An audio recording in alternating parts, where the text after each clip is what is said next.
Copperberg Conversations on Manufacturing Matters, where industry questions meet expert answers. Welcome to the Copperberg Conversation Table.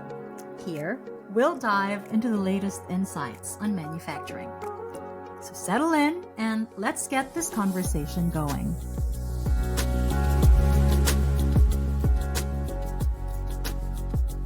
Hello and welcome to a new episode of Copperberg Conversations on Manufacturing Matters. I'm your host, Nina Roper-Yearwood from Copperberg, saying hello and guten Tag from Germany. And good morning, good afternoon, good evening to you, wherever you're tuning in from. Today, we're going to take a look at in-person, on-site events, not just as gathering spaces, but as key strategic touchpoints for companies, especially in industries where breaking through to decision makers can be notoriously tough. To unpack this topic of boosting engagement and ROI at in-person industry events, we have Åsa Karphammar and Amjy Hussain with us today. Hello, Åsa. Hello, Amjy. So Åsa, right here with us, is the commercial director at Copperberg, where she joined in 2009 to help build the company's manufacturing community. With a background in sociology and a master's in business administration, Åsa has a passion for sales and customer service. Originally from the Swedish mountains, she now lives in Stockholm with her family, juggling work and her two small children. Amjy Hussain, the gentleman right here, is Copperberg's Senior Business Development Manager for Europe and North America. Amjy is an experienced electronic and communications engineer with nearly 15 years in B2B sales, where his love for technology drives his work. Beyond his professional expertise, Amjy is also a passionate cricket player, enjoying the game right there where they're based in Sweden. He's here to share his insights in tech, sales, and perhaps a bit about his love for cricket. Hello again, Åsa and Amjy. It's so nice. Hello. And I'm so happy to finally connect with you on this topic. Yeah. Hi. Nice to see you. Nice to see you, Nina. Yeah, so to kick things off, I'd love for us to start with a big picture question. So from your perspective, can you just share some of the most compelling success stories you've seen from companies who've partnered with Copperberg at in-person events? Absolutely. There's so many to choose from. I believe I could probably go first. The one that comes to mind right from the top of it. Obviously, I won't be able to name the company, but we've had partners where they've managed to meet the influencer or the decision maker on site, where they were able to demonstrate what their product could do, and then actually get a verbal sign off in terms of how many units they would like to have. So that's like off the bat, just that. So, and obviously, there's a lot that goes in the back end to lead up to that kind of a point, which was right, positioning the partner in the right space in front of the right people. So that is one story. This I'm talking about a technology partner, right, which is like a tangible solution, which was an augmented reality solution. I believe it was Rolls-Royce, I could say the name of the end user company that did that. Also, do you have any memories? Yeah, I mean, in general, also, yes, of course, in the way of meeting or even signing customers or potential customers on site. But we, of course, also have quite a few companies that have met and found their future colleagues that they have hired afterwards, after meeting at our events. We have had smaller companies just starting out on the European market, And then after joining our events, year by year, growing, and sometimes also being bought by other companies that they also meet at our events. So, I mean, it's the whole ecosystem, if you say it that way. I mean, you have the potential customers, but you also have them working together with each other. In the case of our community, which is focused specifically on B2B manufacturing. So it's not only, if we say the technology providers who would be interested in meeting, but actually the people from the industry themselves also meet and connect, and can have business conversations on site. So yeah, I think just to add to that, success could have so many definitions, right? Like Yeah. when one is obviously from a partner's perspective to be able to land a potential client, that is like spot on. The other is that, and the reason why we do these events is to help them cultivate these business relationships, and so we create that ambience and atmosphere where we lower the threshold for not just partners to interact with delegates, but also the manufacturers to come at the table at an event and just openly being able to share and discuss their problems, some things that probably keep them at night in their day-to-day their life, right? So when they, I mean, just recently we concluded the aftermarket event, and people were hugging Lisa, saying, "Thank you very much for putting this together. I am so happy that I was here." So that is success, right? So, Yeah. so you're right, Lisa. In terms of meeting your potential colleagues, or internally gaining some insights so you can change the or help in the strategic direction of your company, Mm. from the end user side, and from, because I represent my partners mostly, so I'm looking at it from their perspective, and for them it is about coming to an event where they are able to build those relationships or initiate those talks. That is the most important reason. I think we keep nailing it, and something we are very proud of. Yeah. Talked about the overall strategic value, especially from the partner perspective, as you have elaborated on Amjy. And of course, yeah, like you mentioned, we had our aftermarket event, and Copperberg events, the portfolio of it attracts a wide range of profiles, right? From senior leaders in aftermarket services, Mm. pricing, field service, spare parts, e-commerce. So all from various corners and parts of interest of the manufacturing world. And Mm. it's like you said, it's really fascinating that they the delegates get a lot of value from the event. And so I Mm. just want to pick your brains a little bit on the peculiarities of certain business groups within manufacturing. Describe to us like the peculiarities of each of them. So what makes certain industries or business groups like those that I've mentioned in manufacturing more challenging to engage? Well, I mean, one thing, I mean, there is a difference between events and events, right? I mean, you have to use the phrase of our former sales director, but you have the nice to know and the need to know events, if we say it that way, where the nice to know events would be like big expos, for example, showing off a lot of different solutions, looking into the future, being, very high fly discussions. While we focus mainly on at Copperberg is the need to know. So we have, should we say, a more qualified audience. And usually higher strategic level of the delegates that are joining us, which means also that they are, of course, really busy. And of course, it costs money to travel, and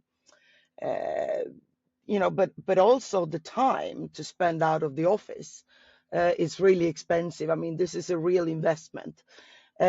So it's of course really difficult to meet these people in another way.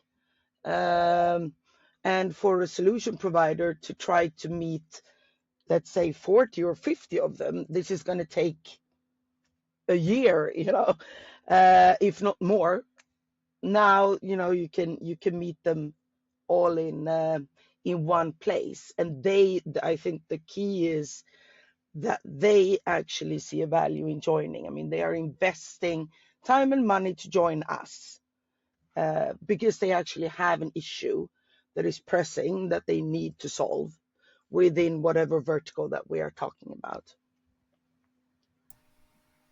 Yeah, and I agree. Just to add to that, most of our events are service industry events, right?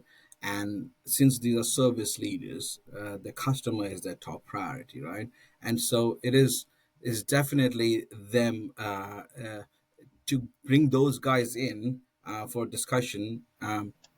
It's kind of challenging because they could probably be needed in that moment elsewhere, and then Mm, therefore we do have these kind of challenges where people go, oh, I couldn't make it to this event because I've got a customer problem just came up. So we have built this community that is now a lot of service leaders who are like some real high-end decision makers, influencers, strategic leaders in the companies. And so the way we kind of overcome is this kind of challenges that we have. um, I would say a lot in terms of network. I think we've got the biggest network of service leaders mm. in our community, and so it has now become an annual gathering place. And this is something that has it took us time to get there, but now people look up to these kind of these Copperberg events annually. So that is one place where Copperberg delivers, where I believe, like also was saying, in terms of other big shebang events, where it is about maybe publicity and broadcasting just this message about future and these new technologies that are coming through. We are more in terms of from the sales perspective, the guys who would like to meet and sit down and talk to those guys. Mm. Okay. Asa, do you want to add or elaborate on that? Well, no, I mean, I think in general, of course, there is always a challenge. Uh, Again, time and money, and but as long as there is a need for action, so to say, to change something internally, this is why we managed to should we say, secure our participants at the events. Asa, we had an interesting conversation a few weeks back about, you mentioned something that really stuck with me about face to face communication and Yeah. how that is so valuable, picking up the phone. And let's just put on our academic hats and, take it out and look at events from from an academic perspective, if we may. So, how do events succeed in really engaging the senior leaders where other channels might fall short in general? Well, again, I mean, I think both me and Amjy, we've been doing this for a very long time, and I think we are both, we prefer to actually talk to people than sit down and write emails back and forth, and you don't know if it even reached the right person, or so obviously meeting and talking. I mean, it comes down to, in the end of the day, if we're going to talk sales as such, uh, we look at different kinds of leads, right? So you have the marketing qualified leads, and you have the sales qualified leads. Where, I mean, if of course my marketing department can give me a list of 1,000 people and say, okay, here are your leads, and I will be like, oh my god, this was not at all what I wanted. While if I go to, let's say, an event, and I actually speak to 30 or even 15 people, that I get to know and I can start conversation with them and then go back and continue on that rapport, let's call it, then this is of course enormously beneficial, I think, at least. Yeah, I guess, I mean, to add to that a little bit, I guess, traditionally, sales has been face to face. I mean, people still prefer to book that meeting up, go Yeah. to the office, and sit down, or I don't know, whatever it is means of meeting in terms of it. You do it at an event, or perhaps at a coffee shop, or just go to their office, call them to your office. But we are still, we still see a lot of value in face to face Mm. interaction, taking nothing away from the technology shift, especially since pandemic, of digital reach out. Where there's a lot of tools now that support face to face meetings, like what we are doing right now. Coming together like this. But if you ask the software providers, or the manufacturing community, they prefer both. There's a time when they would feel like, I just want to listen in, just perhaps on my way to the office, I just want to watch a video on a certain service business model. And then there's time where if they feel like, I need to be there, I need to talk physically Mm. with these guys in network and understand, benchmark, and just again, referring back to the aftermarket event, one of the delegates was like, it was great to be here because now I understand that I'm not the only one in this problem. There are others, and that I believe is the key plus point of having face-to-face communications. Again, Yeah. it's not from one perspective; it is a multifaceted setup. That means that it is not just whether you get to know your potential customers for the partners, or whether it is understanding what it is that the market wants at the moment. So Yeah. there's a lot about, in terms of positioning yourself, but also taking it back. Again, one of the guys was saying the other day, one of my partners was saying the other day, it was great to be here because now I understand. I was just a listener here to understand what are the pain points. Now I'm going to take this back to my team and say, guys, maybe we are doing good at certain places, but maybe we need to tweak a certain part of our value proposition. So Mm. this is something that I believe physical face-to-face meetings has, that cannot be at the moment with the existing technology replaced. Yeah, I agree 100%. I mean, in the end of the day, it is one thing to just reach out and send an email to someone on a list, let's say, uh, but it's a completely different thing if you can, call someone afterwards after meeting them and say, hi, I thought about what you were telling me. I've been thinking about it. I think maybe there is a solution. Have you thought about doing it this way? Or how about I pick up some, you know, kanelbullar and swing by your office and let's discuss it in more detail. It's a completely different um, it's a completely different quality on the conversation from both sides. Yeah, so you're saying here something like a contextualized aspect, right, of outreach now, more than just like, hey, I can do this and that, and why Yeah. not talk to me? Exactly. So that is super fascinating because I was just listening to Amjy touch upon the pandemic accelerating the adoption of technology and sort of really the events industry almost looked like it wasn't going to survive the pandemic, right? But of Mm. course, we as ingenious creatures, as people, we somehow found a way to really, crawl out of that deep dark hole that we were in, and now we have emerged as a much stronger industry. And I've read a lot about it. It was projected to grow, and I also see a lot of event platforms out there coming up with so many different solutions Mm. to help partners maximize their participation in an event. So, with that said, can you just, from your experience, what are companies doing now to use the data that they have on hand and event tech, for example, to track and enhance their ROI from events?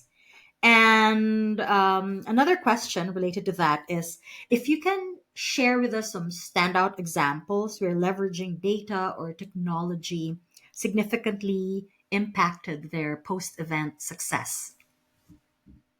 I will leave the technology questions to Amjy. Yes. Take it away, MG. But so to that was a long question, so I'm trying to kind of comprehend it. I think the during the pandemic, the shift or the only mode of communication for everyone was the digital way of communications, right? So you have to understand that these guys were using webinars or some kind of a event platform and so on to interact with these people. They gathered that data. That's true. They now had this lead sheet, if you call it, like basically it's a lead, right? For from a partner's perspective, if they do a webinar or any virtual event, they get this set of companies. For them it is still vital to be able to I don't know, build a relationship with them, and so they would have to. What I'm trying to say here is that no matter how many digital no matter how much data you collect for the companies, especially from the technology provider, it is still extremely important for them to have a mode to meet them physically and have this, have this relationship building. So what they're doing it is the other way around. So now from after the physical event, for example, you meet someone, there are a lot of partners that we work with right now who feel like nurturing the communications they have had, the contacts Mm, they developed from the physical event. So we have had partners who look at perhaps creating um, a piece of content that could just be based on the discussions we have had at our physical event, for example, right? and mm, and, and then they put that together, and then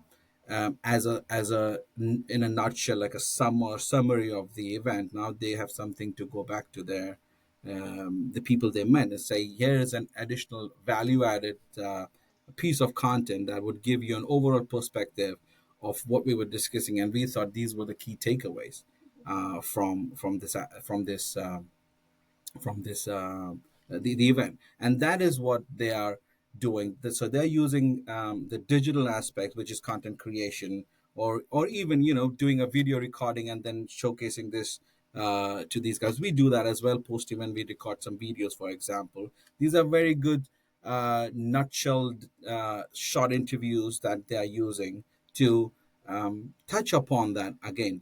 We call them nurturing, right? A relationship, like to build on it, and also to remind them about, these are busy guys who come in the next day, they're probably doing something else that's extremely important. So just to refresh their memories a little bit. So I believe I would look at it from this perspective, which means like the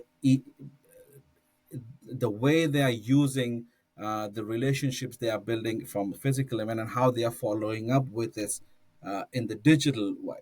So the reason why I say this is because it is possible that we could look at it from the other way around, which says, the how are partners using and the data that they have.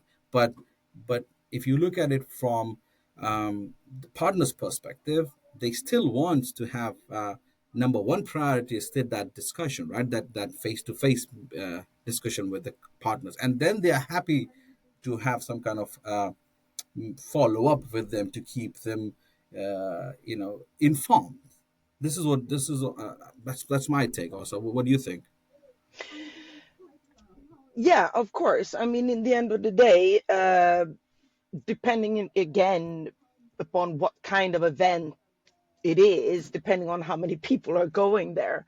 Of course, there are these huge, massive events with thousands and thousands of people, and of course, it's important for marketing department to have a big reach, and a lot of people in their CRM system, right? I mean, but also, as we mentioned throughout the pandemic, I think, I mean, when I speak to our customers, many of them say like, we have bulk now. We don't need more, just names, numbers. We need to actually get in contact with them. So again, of course, data is really, really good. But yeah, I obviously, since I've done this such a long time, I believe in events. But I think it is a very valuable tool, a very, important part of the marketing mix. So you need to do both. Of course, you can join an event to get data, but I think that data, like Amjy was saying, is more, you know, in the way of knowledge, customer understanding, rather than the number of people that join the event, if that makes sense. Yeah, so I think we've established here something about qualitative data that is Yeah. more needed now in order to have contextualized quality, high quality conversations with the people that they really want to connect with. So this Mm, brings me to the question about the knowledge and insights, right, that come out of industry events. mm. What advice would you give to companies sending senior leaders to ensure they maximize the value from those in-depth conversations? Well, I mean, again, when you look at this kind of conferences, or events where you have on one side the sponsors, let's say the solution providers, the ones who want to show what they can do, and they are there as part of their marketing mix, as I mentioned, in order to find new customers. You have that part, and then you have the delegates who are there in order to learn something, right? Um, so we always need to look at who it is that we're talking about, because they're there maybe for two different reasons. Uh, so yeah, I guess it depends on which side we are talking about. So Yes. let's say from the side of the partners that you regularly engage in. So they send their, like, say, for example, some partners send their senior leaders to Yeah, facilitate the round tables, right? yeah. And have these topics and get essentially polish up the discussion points at that specific round table. Mm. So imagining those people, um, what advice would you give them so they can really make the most out of the opportunity to have that in-depth conversation in a round table? Well, I would just say, to not sell at the event. I mean, in general, we get really, really good feedback from both our partners, so the solution providers and the delegates, right? And seeing the seniority of our delegates, it just doesn't make sense to sit at a table and pitch, doing the pitch over and over and over. This would not be useful for anyone. Also, I believe, if I may add something to that, is you got to understand who Copperberg is. There are a lot of events out there, a lot of companies out there. I do not know their motto, but our motto and our core belief is sharing knowledge. So that's how you look at it. When we do an event, we represent the manufacturing industry, and of course we love our partners, but uh, what the event is an annual meetup, a closed door workshop, a closed door community meeting between service leaders. Some of them are technology experts, some of them are business experts, some of them are service leaders.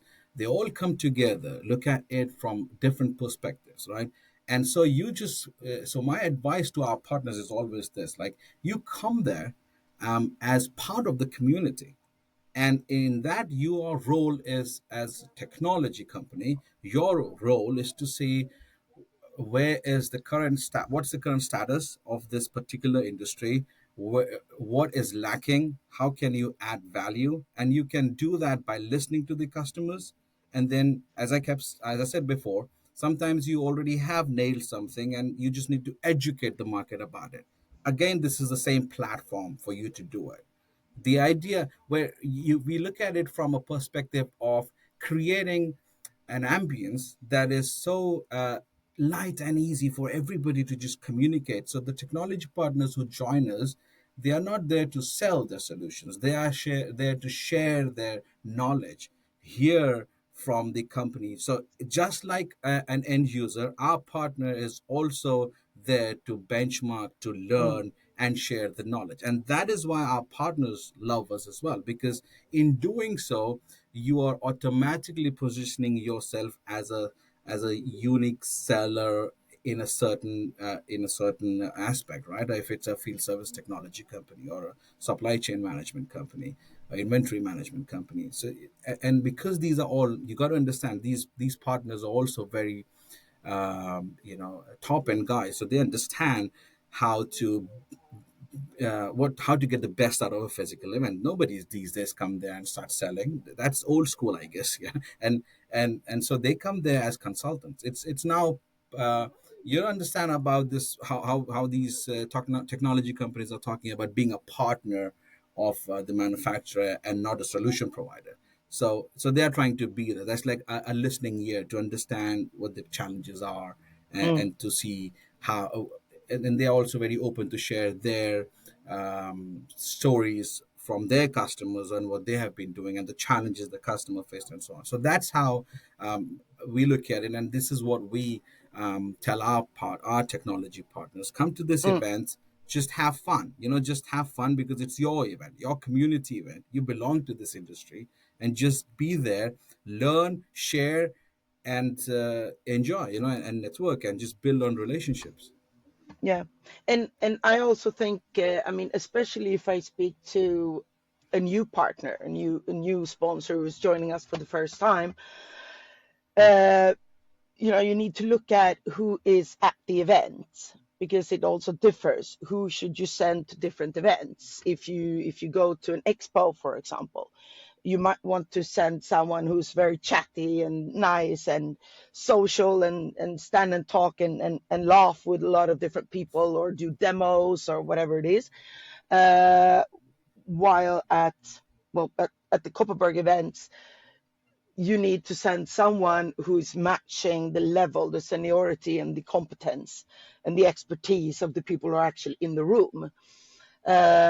So a little bit depending on there as well. I mean, there are some conferences that we do where the audience is very informed in the different technical tools, and they have a very clear understanding of digitalization and all of these words, right? While we also have part of our audience who might not be from that generation, let's say, and with them it would be completely useless to sit and talk technology. This is not the point for them. They need to understand the value, how to implement it, what changes do they need to make in their business in order to actually, get ROI from investing in this new solution. They're not interested in what is going on behind. So that is also really, I think, important when a company decides who should go to what event, is to see on what level are you going to talk to the audience. Super interesting, Asa. I really love that point about yeah, the whole thing about matching who you send to the the end user who could be very knowledgeable. And I imagine that during this round tables, there could be difficult conversations, because Mm. it's almost like, to borrow from one of the partners, it's almost like group therapy. He described it before, like, sharing the common challenges Yeah. and finding ways to work through it together. And so my question is, so the event, I think, looks like it is acting as a bridge to kind of, because you have a solution, but does it really help the end user? So the event is a way to kind of understand where you stand, to benchmark, like you said earlier. And so, just to be a bit more specific, and to also help out partners out there, Mm. what do you think they can do with the knowledge that they gather from these events to make it into something tangible for them? Well, again, I mean, it completely depends on one thing is like Amjy was mentioning, to understand, the customers, and then be able to tweak your solution, and the way that you communicate your solution in a more efficient way, so that your potential customers understands, what it is all about. Another thing, we've had uh, partners who has joined our events that might not even have that kind of solution. For example, we had one company that was focusing mainly on new product development, on that part of the organization, the manufacturing organization. Uh, and then we were discussing the whole idea of design for service, right? So they joined our event and they had roundtable discussion about what do they need to do uh, in order to create a new solution. And a couple of years later, I mean, everything takes time, of course, but a couple of years later, they actually had a completely new product that has become really successful. But of course, that's maybe a bit drastic, but it all depends on where you are in your, should we say, in your product life cycle. I mean, are you in the I mean, we usually talk about very simply three things, that why customers or partners come to Copperberg. I mean, one thing would be to educate the market, demonstrate the expertise, right? The other one would be the branding, to create brand awareness, and then you have the networking part, where you actually, actively meet and speak face to face.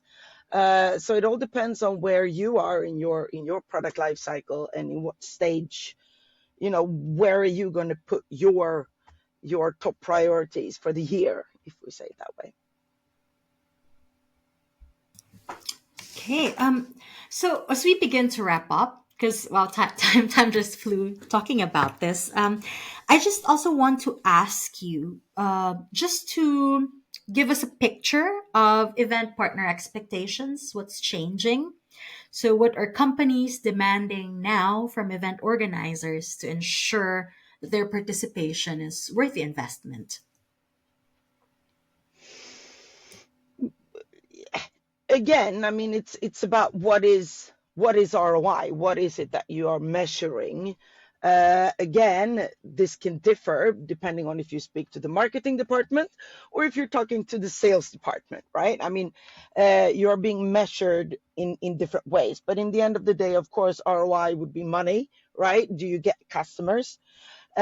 So less and less. I mean, before it was more important how many delegates we had, for example. Now it's more important that the organizations that are joining us are on their target list, let's say, of potential customers. Um, it used to be really important for a lot of companies to have speaking sessions, and who had the biggest booth, if they had 2 meters or 3 meters, and they brought walls, and it was this and that. At our events, at least now, this is not at all the what is important. We don't even have expos anymore. because it's all about, again, the quality of the conversation. So yeah, I mean, it has changed quite a bit for us, at least, the way that we work and what we offer. Yeah, I think I could add to that a little bit. Spot on there from Åsa, is that the partners' expectations have changed as well, and it was, I believe, it's a journey that we have been together on, partners and us. We had to educate them a little bit. We understood what they wanted. We used to do, if you remember, the roundtable format before, where there was, it was not the best sort of feature sometimes, because some delegates thought that it was not the right discussion point and so on. So we Mm. had to figure out the aesthetics of it to nail a format that fits well. And what we have now, the Power of 50 event, as I keep saying, like, we can only talk about Copperberg Power of 50 events, and these are not marketing events. These are sales and R&D events, is how I look at it. So I often say that this should actually come from a sales budget, not a marketing budget. Like Mm. also said, we have no booth. We have had those issues where partner says, I want a 3-meter roller, but what are you going to do standing there? The discussions are inside the room. So like you can, whatever, and then there were some partners who showed up just with like no roll-up at all. And they had like equal fun, or even, maybe more. So the point here is that the partners, when I talk to the marketing managers in the companies, right, back in the days, they would go, what's how many people? Number one, the quantity mattered a lot. Yeah, Like they how many? buying per kilo Yeah, almost. exactly. And so even now, the big companies, they take time to change, right? So the big companies are still working the old school style. So they look at an event like this and go, but how many people? I'm like 50. Like, but that's too little for us.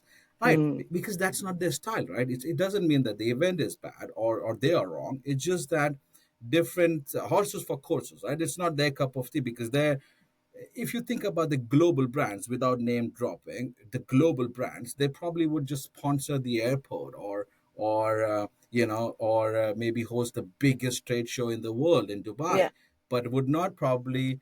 And I was like, if you're going to do that, don't you see a value in networking with our delegates on our side? They were like, probably not, because it's not their mode of communication. They are into different way of building up relationship with customer. Mm. So for us, it is about our marketing managers that we speak to at our partner companies. Now they go, we understand.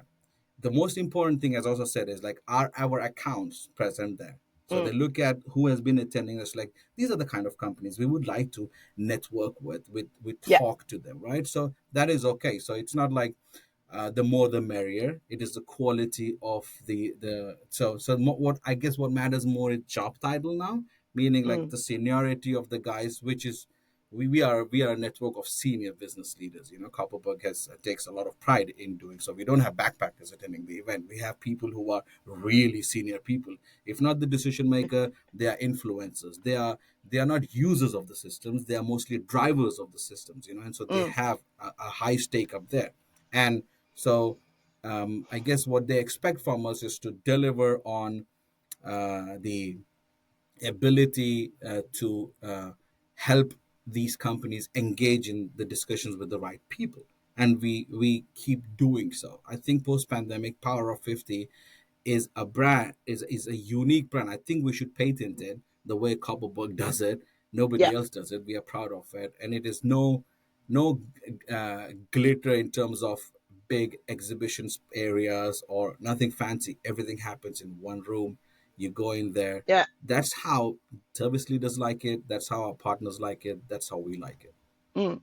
Well, I mean, I would love to do one big event per year, maybe, where you have the dinner and the award Oh ceremony, yeah, I and like that as well. Yeah, yeah. yeah, that would be nice, as well. The reason for that would be different, right? The outcome there is Exactly. different. It's like, what are you trying to achieve?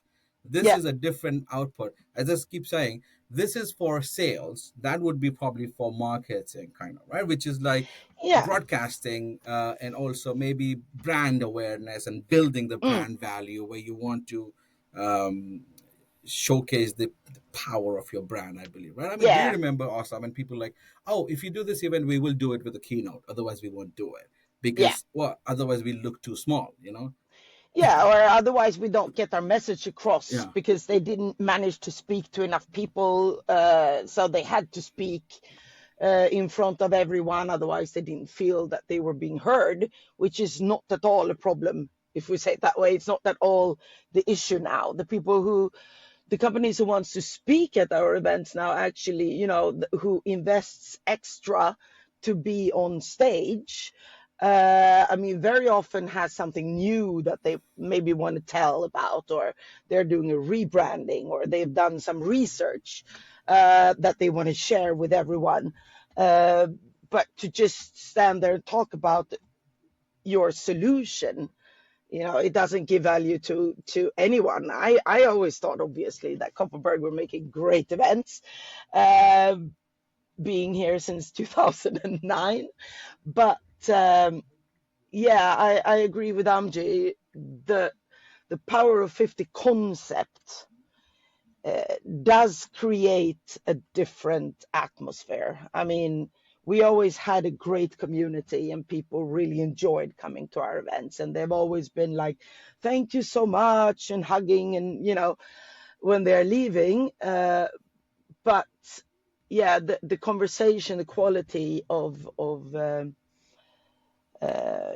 we have this turning knowledge into action for the manufacturing industry. This is what we want to do in order to actually pick up a couple of things that you will actually change tomorrow when you're back in the office in order to move forward. Uh, Rather than being enormously inspired about, oh, we can pick down the moon with this new solution, that's amazing, and then you go back to your office and you sit down and you think like, okay, and now what it sounds great, but now what do I do? This is something that we want to avoid with Also, with these kind of events. one last thing I want to add. I know we are running out of time, but this is important.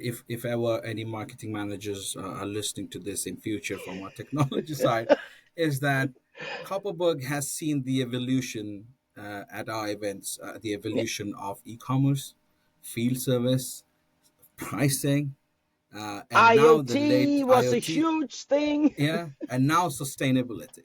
Yeah. So when we started doing we started with the one big event called Off the Market, right? And like our partners are like, we want to talk about spare parts individually, so we then had a spare parts event. Do you remember the time also when people started talking about e-commerce in Mm. B2B spare parts? And so we would always have a topic dedicated to that in the event. and Yeah. then and then we take a lot of pride. We all often call ourselves as generalist at least I do. I'm a generalist in this industry, but also be working in the industry for so long, seeing so many trends becoming first hypes becoming trends and then becoming the go-to market Yeah. strategy and also the mainstay. um, this is something that the technology companies could look at, saying the Copperberg events are almost academic, educational events as well. Yeah. So you would come there, you would probably not have heard about something before, and you'd come to this event, you would realize, okay, I heard about e-commerce being the next big thing, but I did not understand so many companies are working on it at the current stage, and they are a little immature at the moment, so maybe we can help them. And so this is Mm. what has happened at our events, and this is one key reason. The reason why I said this also to very efficiently try and promote my sustainability when that's coming up on 5th of December. We are trying to now educate our partners to understand the value of it, or the importance of this subject.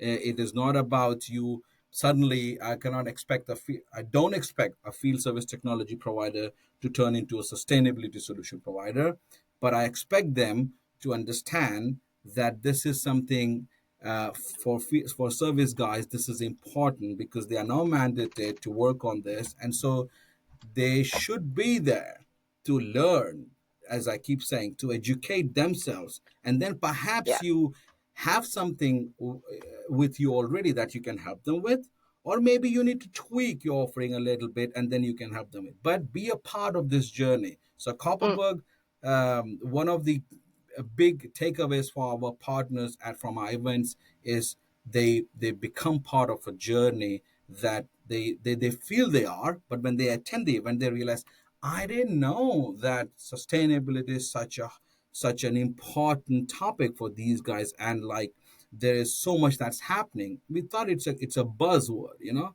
So mm, this is one thing that I definitely believe the marketing managers at least should look at it from that Mm-hmm. perspective. And it is obviously there's ROI for them as well in turn. They are talking to their potential Oh, clients.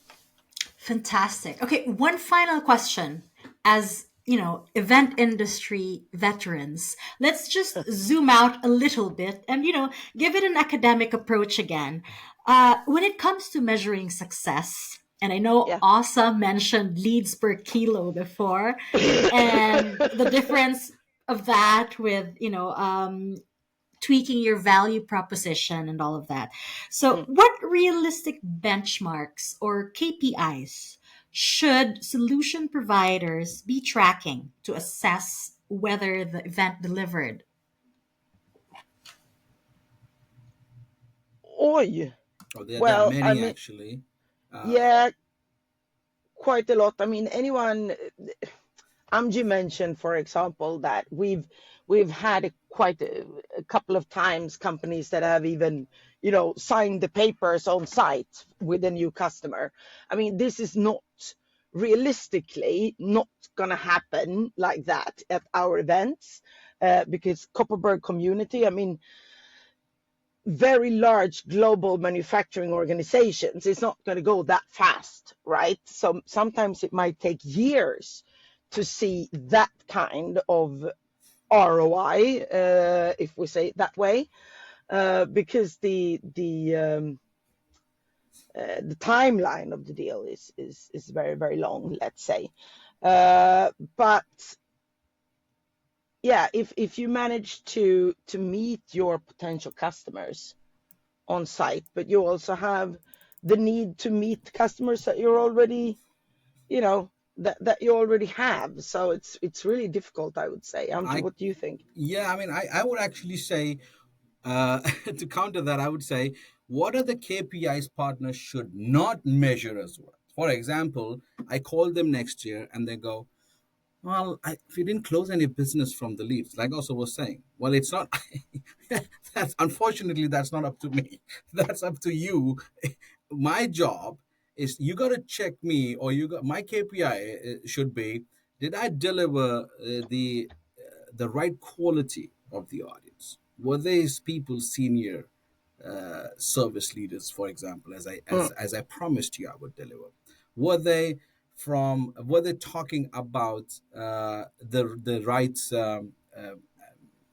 pain points? Were they talking about were the discussions on the table mm, the right kind of discussions at the table?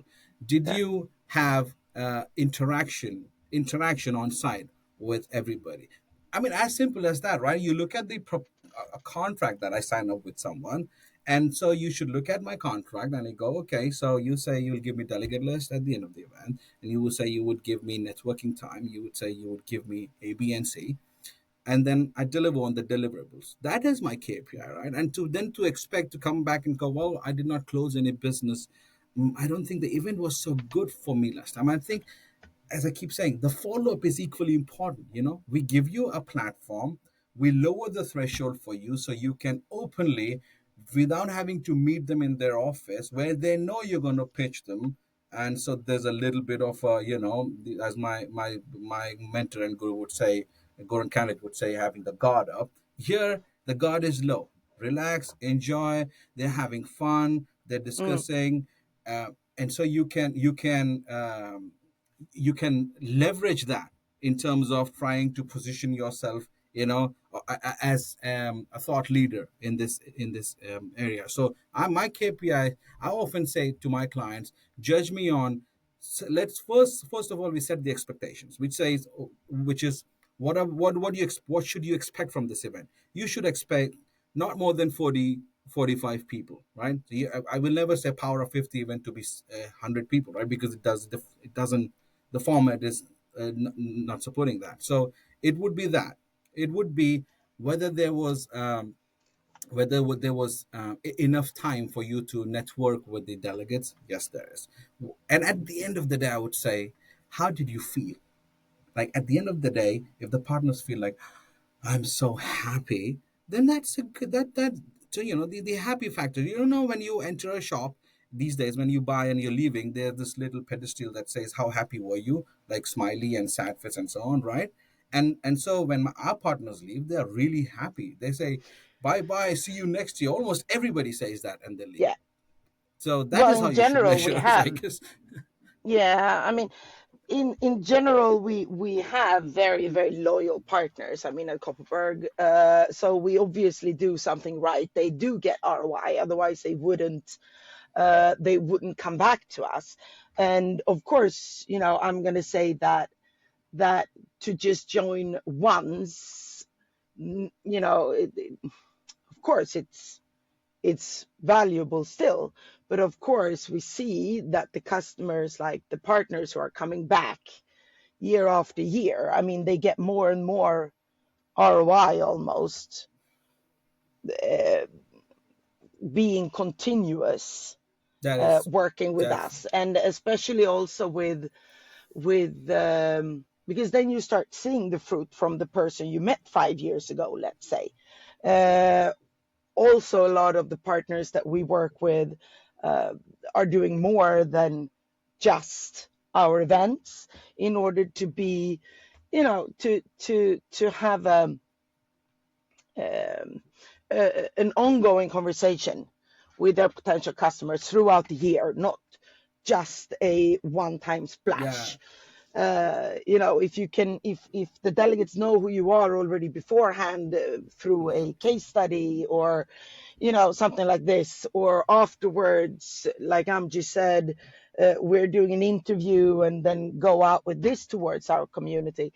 I mean, it's the continuous conversation is also really really And important, I would say. I And think, this you could create much, like, really high ROI with maybe a little bit less money if you just invest a little bit more time than only that specific day, I would say. also, yeah, that is so true, actually.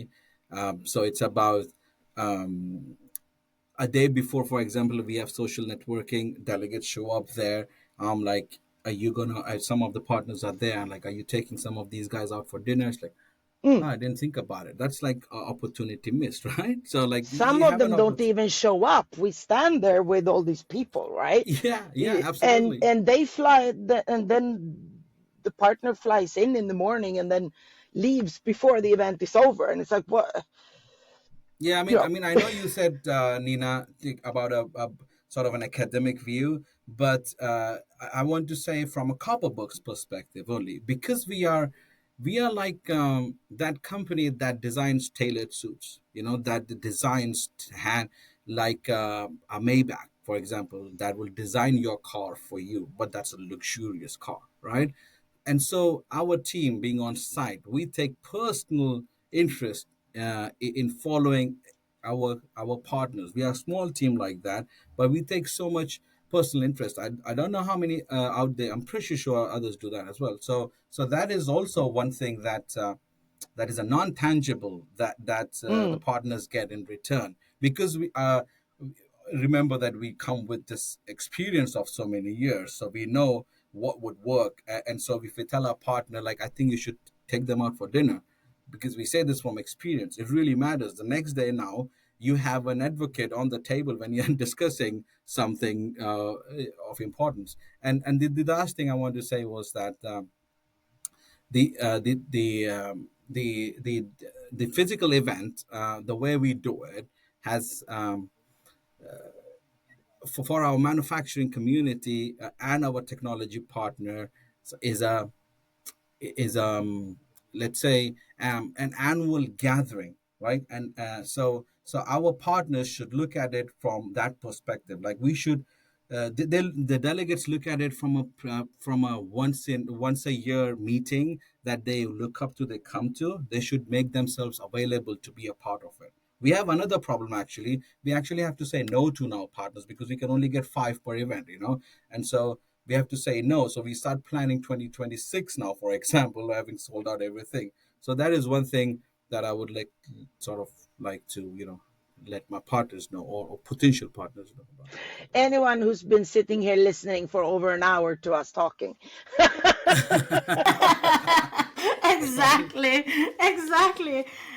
Yeah, let's wrap up with those really interesting points about, looking at events, industry events from a different perspective, and really emphasizing the power of building a community and breaking down those walls to have real honest conversations about things that matter for the business.